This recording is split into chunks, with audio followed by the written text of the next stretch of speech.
So we are continuing this morning with our book, Callings, Finding and Following an Authentic Life by Greg Lavoie.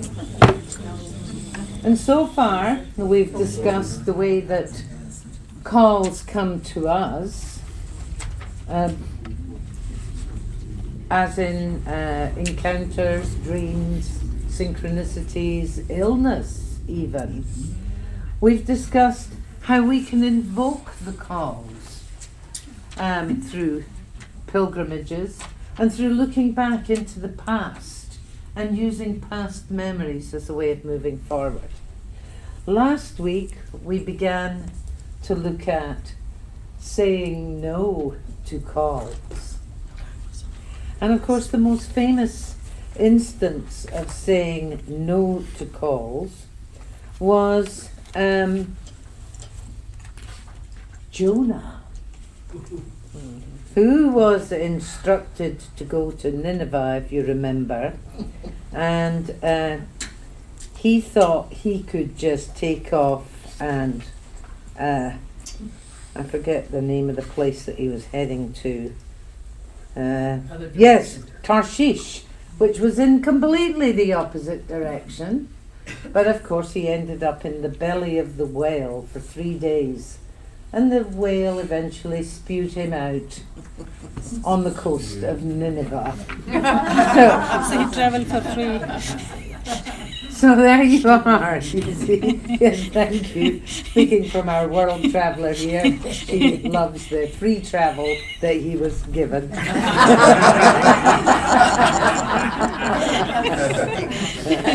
Free travel. Didn't have to upgrade, did you? There we go. Got miles. So, this is talking about the way that we set up resistance. But of course he made a wonderful point last week that resistance is not only universal, it's also instinctive. And it may be, he said, it may be contrary to the open-mindedness and resilience we would prefer, and that seems so necessary to getting through life with a measure of grace, but it's still involuntary. Our brains are wired for it, for resistance. For one thing, in the course of an average lifetime, trillions of bits of information pour into our brains through the senses, and if we didn't tune some of them out, our circuits would fry. If we didn't respond to change with some resistance, I can see it's going to be difficult this morning. Every incoming stimulus would set off an outbreak of reflexes that would put Pavlov's dogs to shame. If we had no impulse towards caution, our curiosities probably would kill us. We'd probably step out of the car at the safari park. So, he's making a very good point here that, we talk a lot about trying to get rid of resistance, but the fact of the matter is, resistance is actually a necessary component of the human condition. He says resistance is critical to the health of the immune system and to mental health, where it assumes the form of defense mechanisms which can protect us against the possibility of being overwhelmed by the boogeyman of sudden change. There's that fear. Okay, so it's hard to give up something that is so useful to us. Anyway, we continue. The final banana peel in our path is what psychologists call the superego. Actually, I shall love this. That mass of prohibitions we carry around in our heads, that hall monitor in the mind. From the superego's point of view, even the highest calling can seem like nothing more than an unruly impulse which prompts the superego to flood us with anxiety, guilt, or panic. We thus have an impressive arsenal of defense mechanisms: denial, distraction, repression, projection, procrastination, whose job descriptions are to prevent us to prevent an attack by the superego. They do this by blinding us to the kind of impulses and callings that trip the superego's alarms, and by misrepresenting the threat of those calls, making them seem more costly and inopportune than they are, so that we'll avoid them. We don't actually have to move towards a calling to trigger a panic attack either. Merely thinking about it will usually suffice. During a psychology class in my first year of college, Professor Turner announced he was going to call on someone to come up to the front of the room and engage in some activity that was likely to be embarrassing, though he wouldn't say what it was. He then stalked slowly up one aisle and down the next, his hands clasped behind his back and his black wingtips squeaking, looking from side to side at each student as he passed, deliberating at agonizing length about who his subject would be, while the ultimate adolescent nightmare took hold in a room full of young minds. After interminable minutes of this, he returned to the front of the room and confessed that he had no intention of actually picking anyone.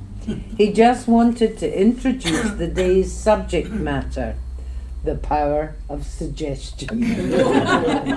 He then asked us to describe what went on in our bodies as he prowled the room, and we told him about our tight breathing, knotty stomachs, sweaty underarms, and frozen postures.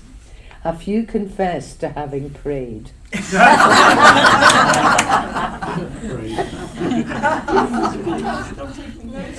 In a creative writing class that same year, I was informed that a good piece of fiction will pit the protagonist against his or her greatest fear and rawest inner conflict. A calling will do the same thing. When we refuse a call, we're stuck.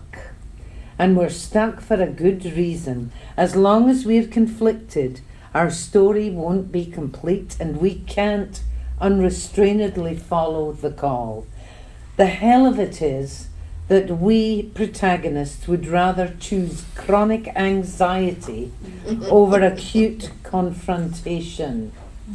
We'd rather dither for years than contend with the live wires of painful self-awareness and move through the resistance. We fear what the calling may ask of us, its consequences and its responsibilities, and this fear of doing shows up as a fear of knowing. Granted, the conflicts are often formidable, the fears intense, and sometimes they exist precisely to make us think twice. Is it a true calling? Are we really ready? Is there something we've forgotten? An angle we haven't considered, a skill we haven't honed, a part of ourselves we haven't yet consulted?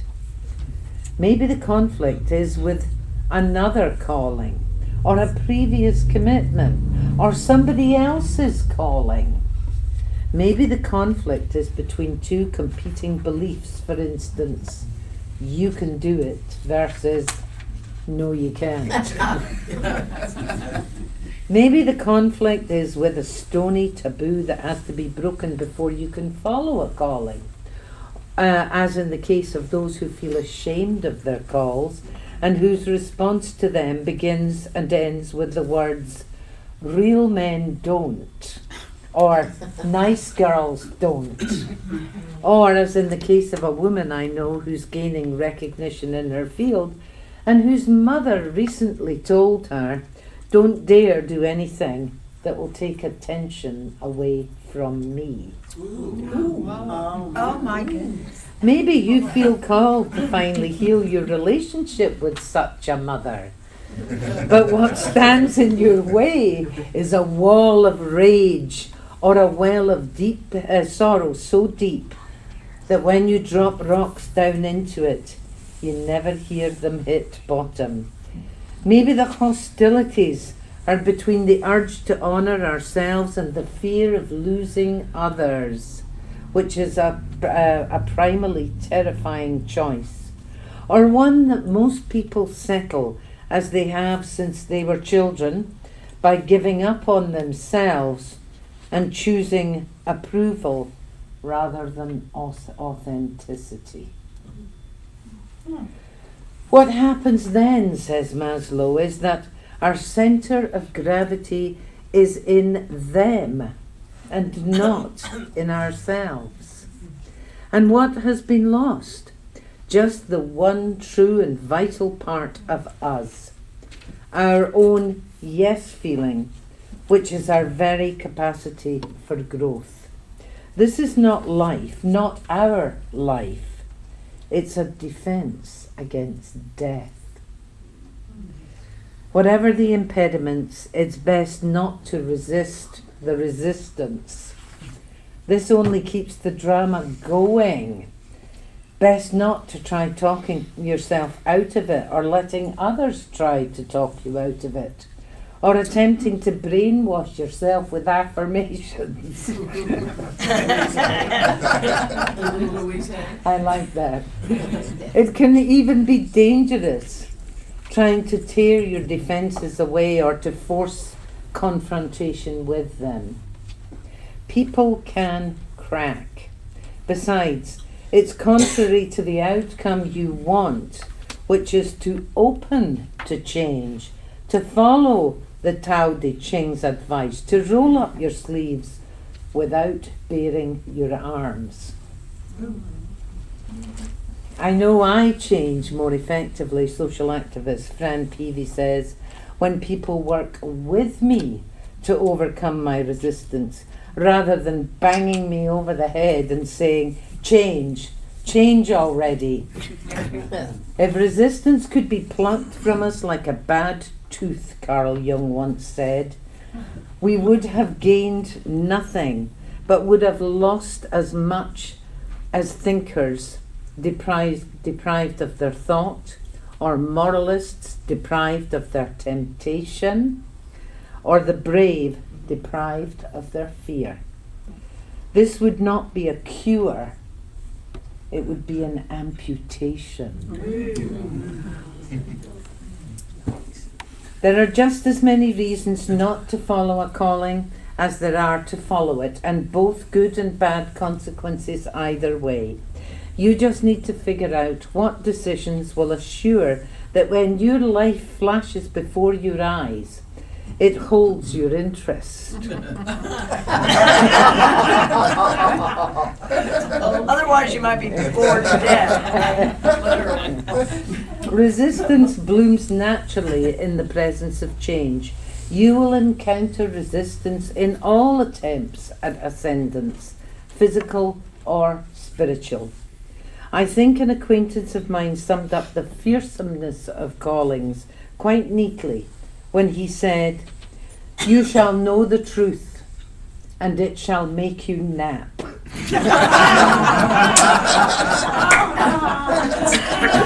Wow. It's almost nap time.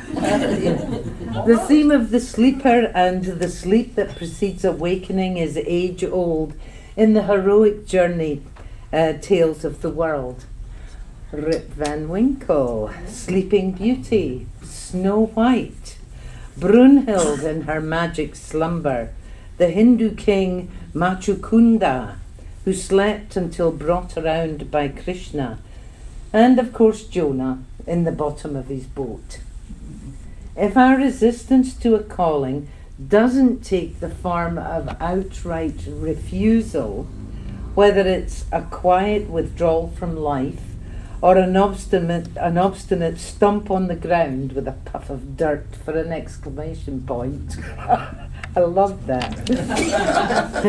then it often puts us into a state of suspended animation, a kind of emotional ego agnosticism in which we neither confirm nor deny the call, but live in a netherworld of maybes.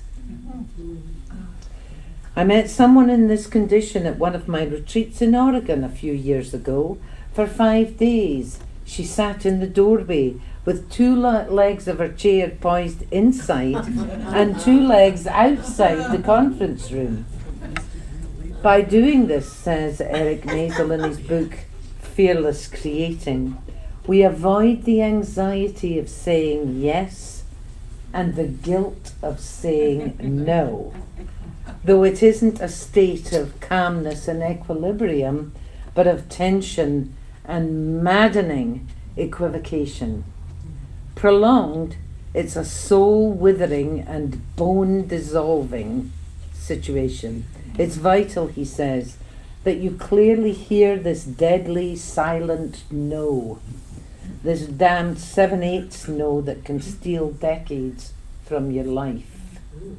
In order to say yes, Maisel insists, you must first say no more forthrightly, must know precisely where you stand. Better to be frankly disappointed in yourself than the no is so loud than to be bitterly disappointed in yourself after decades of secret no saying. Let yourself have the no. Learn to hear it. Learn to say it. Hate it, but hear it. Remember, though, that resistance is also a good omen. It means you're close to something important, something vital for your soul's work here, something worthy of you. If it feels safe, it's probably not the right path, Mark Gerson says in Coming Into Our Own. But if it scares you, it probably is. The degree of resistance, too, is probably proportionate to the amount of power waiting to be unleashed and the satisfaction to be experienced once the no breaks through to yes and the call is followed.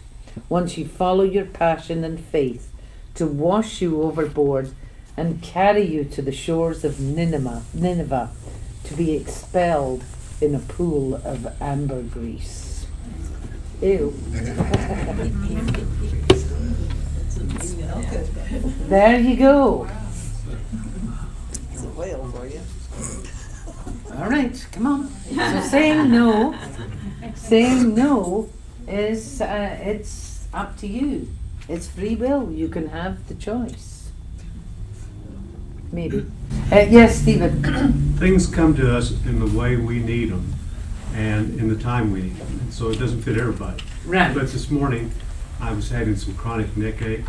It was just debilitating. Yes. And so I thought, the song came to the head, if you're happy and you know it, I thought, let it go. Uh-huh.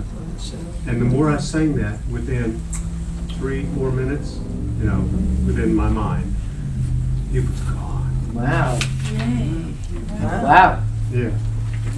Surrender. Yes, Jan.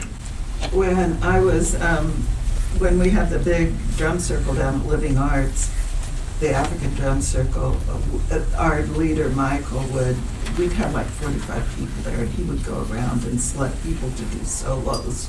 Oh my.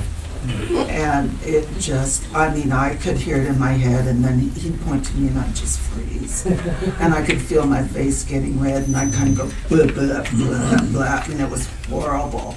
It was horrible, and I'd be so embarrassed, and it happened every single time, and I'd go home and I'd say, the next time he calls on me, I'm going to do this, and I'd have this great rhythm going, and he'd call on me, and I'd go, blah, blah. I couldn't put it together. So one night I thought, I'm gonna really enjoy this class tonight. I'm not gonna worry about this. And I went in and I said to Michael, if you don't make me do a solo tonight, I will give you this jar of ginger peach marmalade. And he said, I can be bribed. And so sometimes you just have to admit that you're not in the mood to face that challenge, that. Right, And figure right. out how to avoid it. And that is the free will that you have. And that is the free will that you have, Yeah. to say no, to bribe, to do whatever you can to avoid it. But I think that if the calling is a true attempt to nudge you onto your path, you can say no, but when you turn around, you'll get a giant cosmic two-by-four yeah. that will, you know, smack you back in the direction that you really need to go. So, you know, I think also that is what he's saying about whether it is a true calling or not, or whether it is just a, you know, a personal preference. And yes, this is where discernment comes in. Yes, where we have to discern what is real, what is not real. Yes, John. I think somebody else said the other day that, you know, it comes from pain, change, right? Mhm. So you get this calling and maybe you ignore it and say Right. no, and then it gets more painful, and Uh-huh. finally you just have to face it. You gotta play the drum someday. You know, we all have different paces of development, right? I Yes. mean, so. Absolutely. And I think that John's brought up a wonderful point here about, I would say that most often change is the facilitator. I mean, change is facilitated by pain. It's only when it gets painful enough, all the while it's uncomfortable, we'll put up with it for years and years. Even though it's quite obvious that our soul is screaming at us. If it's just uncomfortable, we stay safe in our uncomfortableness. But of course, once it gets painful enough, then we are forced to change. Yes, Mary. But that no, also, as he said before, you know, when you were talking earlier, that no is important. It is sometimes that if saying no puts you into your authenticity, Yes. and you're not just following the pack, right. then that no is also a calling. Of course it is. And so sometimes we have a tendency to think of as the positive and negative, yes, I'll follow my calling, no, I'll follow my calling. But sometimes the calling is no. Right, and that is where the discernment comes Mhm. in.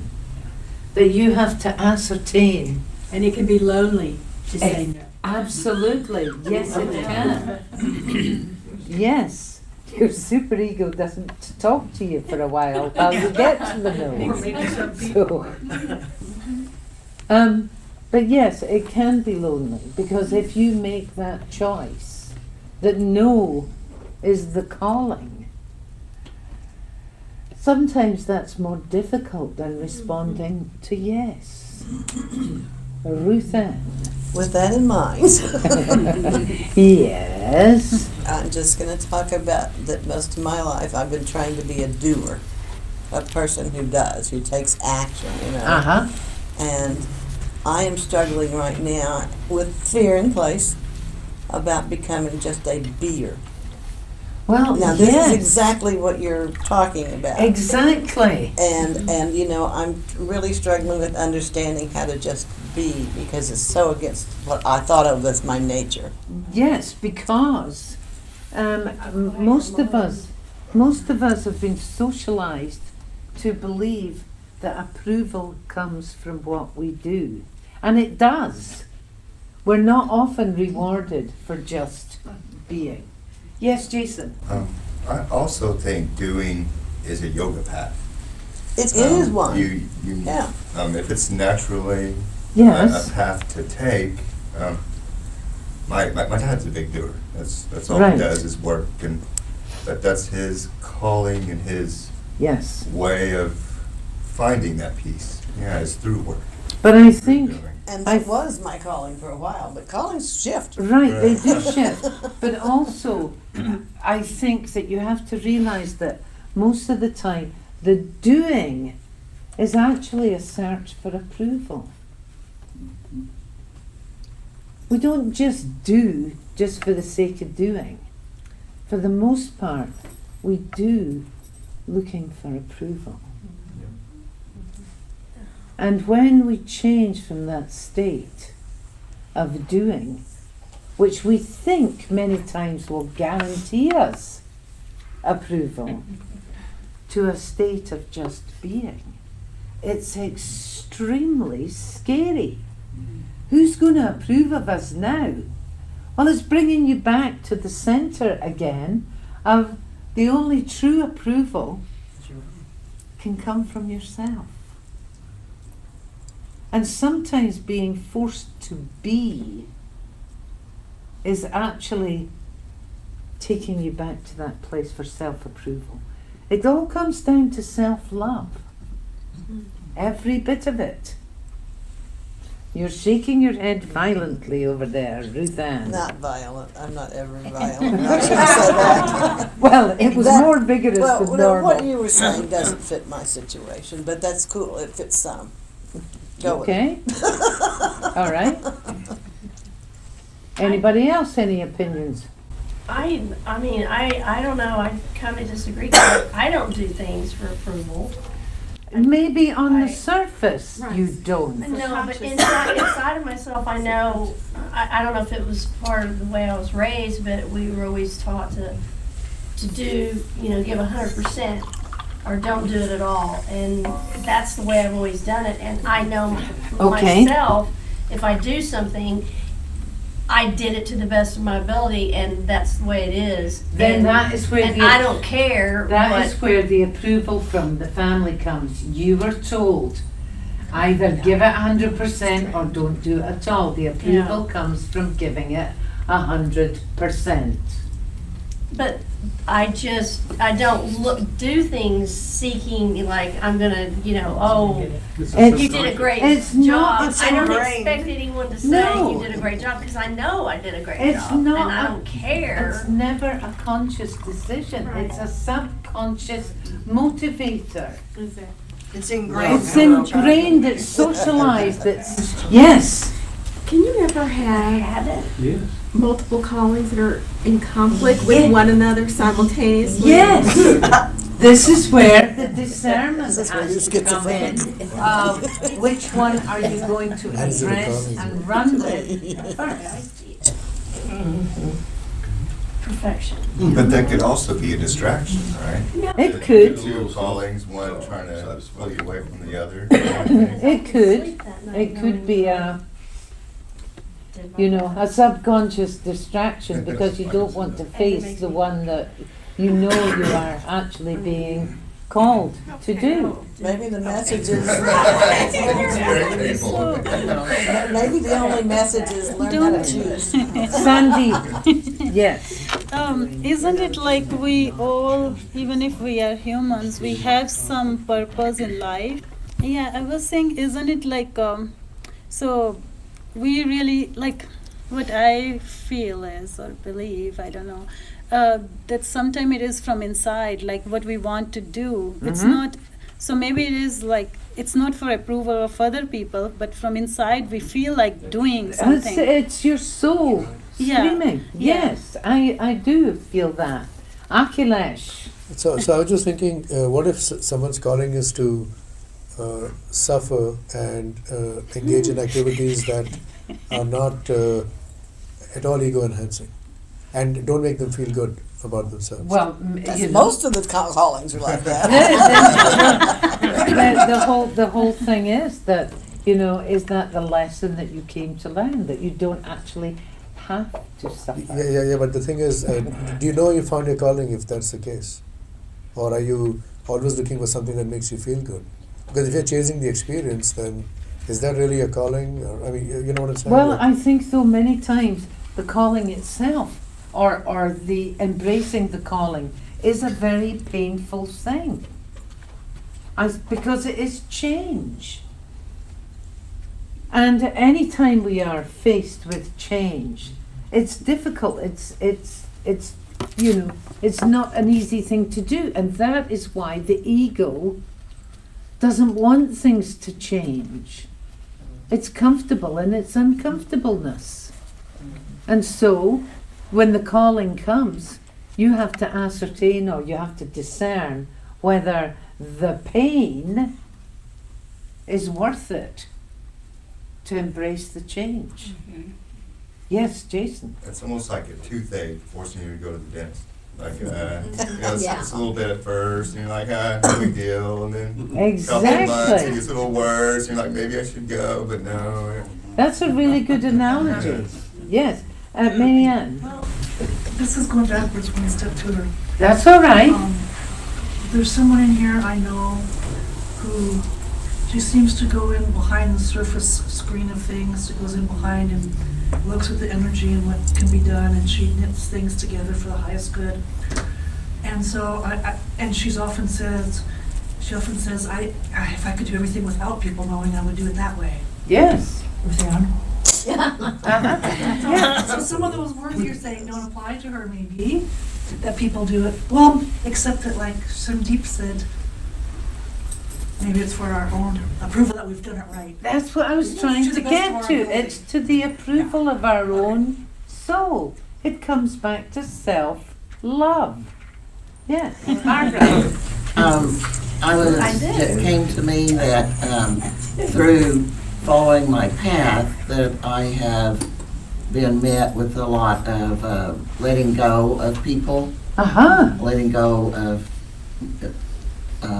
deep relationships. Yes. And what I've noticed about myself is that at the beginning, I'm resisting because I'm thinking of the other's pain and how it's going to affect them and everything until it goes on, and I get to the point where my pain and reaction is very prominent. In other words, I'm noticing mine and what I'm not doing, and I have to go with it and not consider that what the effect is going to be.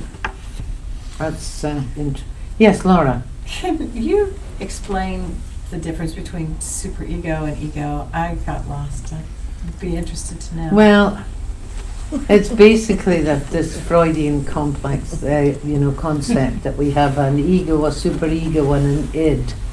And the superego is like the parent, the parent that is always with us. The ego, of course, is our protection, and the id is the child. It's the most basic. That's about them. Isn't the superego the morality of it? Yeah. But that's the parent. Okay. Oh, I didn't hear the parent. Yeah, sorry. That would be. Don't do that. Don't do that. I mean, that's just one way of putting it. There's other psychologists here that could give us another explanation. Steve. I thought you did just fine. There you are. Well, I mean, that's the easiest. That's the easiest way. Et cetera, emotions, ego, sense of self, and superego, kind of like that parent voice. Yeah. Maybe that's your higher self, though, No, I think it's a lot more. It facilitates. No, it says incorporated you shoulds. It all Yes. facilitates. I don't know about Freud. I don't think he. I didn't like. Some of this stuff is absolutely. You wouldn't have, for example, you wouldn't have all these defense mechanisms without Freud. He was. It's all a lot of Felix things, I don't know. But- Fixation or something. Yeah, but the trouble is, Yeah, that's a different subject. Isn't it from Shakespeare about Julius Caesar said, the evil that men do lives on, while the good is oft interred with their bones. There was so much good that came out of Freud, but there was so much Craziness. that was, yeah. So, anyway, Akhilesh. I'm just thinking that we have to be careful when we sort of decide on what our callings are. I mean, maybe we should feel right, I guess, but everything should feel right in our life as we live. So I think we have to be careful not to err on the side of ego fulfillment when you think of something as a calling. Where Right. I mean, when you But- choose, when you think of something as a calling. If the Like a calling, preference. if the calling that is a painful experience that then moves you to a place of, inner peace. Sometimes we have to go through the pain to get there. Most Yes, of the Kathy. time. Actually, Mary was next. Oh, No, Mary? We've passed it. Okay. So- Oh, Well, for me then, I am, you said me, can I go? you're next. Yes. Go, Kathy. When she forgot. No, I didn't forget. It's kind of like, I went through the pain of all the people dying, and then the mediumship started, and then blah, blah, blah, and now I'm really, really getting, I hate to even say it because I might manifest it, burning out with my day job, like in a bad way. Yeah. And I like paying my mortgage. Yes. So there's really this. You gotta look for the balance. Yeah. Yes, Ron. Okay, this transactional analysis, if everybody Yes. I'm knows okay, this, you're okay. Parent, adult, child, everyone has that within themselves, like the ego, superego, and id. Everyone has that qualities within themselves. Yes, absolutely. Okay. I just Yes. need you to clarify for me. So there's pain in resisting the calling, but Yes. there's also pain in accepting the calling because of the change. That so, is correct. so the calling is just painful all the way. It can be, but many times the amount of resistance and pain, as we've talked about, can be akin to pulling back the string on a bow, and the more you pull it back, then the further the trajectory will go to move you forward. It's the resistance that causes the pain. Yes. Okay. Yeah, I was gonna add to the three roles that's in us. I feel like we're always performing those roles constantly. Like mom calls on the phone, I'm child. Yeah. I go tend to the kids, I'm now parent. Kid, yeah. And then when I go hang out with the wife, now we're adults. So Yes. it's a constant kind of a juggling Oh, sort absolutely. of mixture It that is. that's It's a huge pot. Mary, you had your hand up again. No, I We've didn't. moved on again. You were just resting. You Still prepared to talk? were just resting. yeah, I'm just saying it kind of I'm already manifests here. out in the real world. It what does. we're- It what does we're indeed. internalizing. Akhilesh. I kind of forgot what I was going to say, but I'll say it anyway. I'll make Yes. a stab at it. After all this talk of callings that we've had over so many sessions, I'm still kind of confused about how to know if something is a calling, because everything that you're doing in life, if you believe that everything that you're doing in life is your choice, that you Yes. choose everything that you do, which Right. I believe quite Yes. strongly. Okay. Since I come from a Seth type background. If everything you do is your choice, then everything you're doing is sort of a calling. So Right. it's not like what you're doing Okay. yesterday is not, yeah. Go ahead. So let's say though, that the choice is made before you get here. And then you don't remember. And then you don't remember. So then you're going along your path, but you're not meeting the objectives, the goals, the script that you came in with. That's when you have the callings to nudge you back on the path.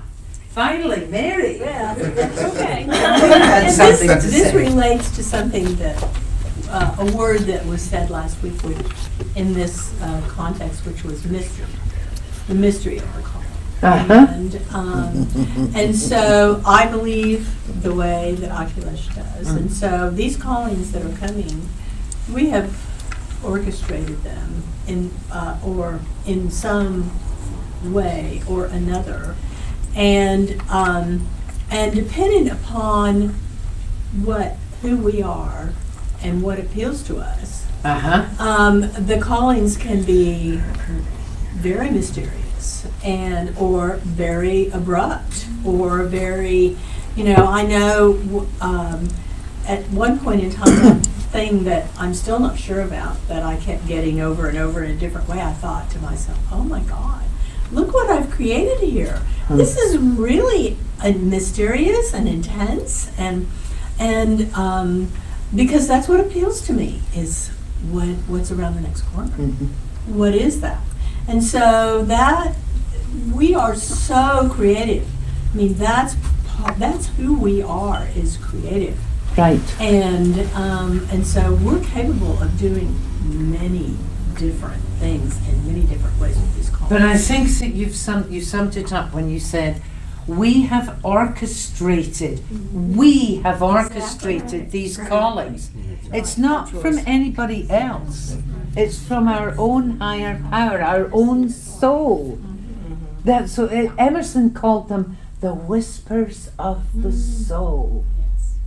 And it's ourselves, it's our own deal that's trying to nudge us along on the path.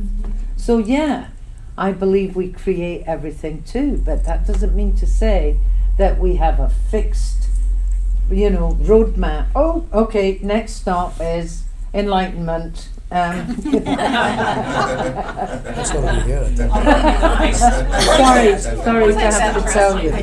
And unfortunately, we're out of time.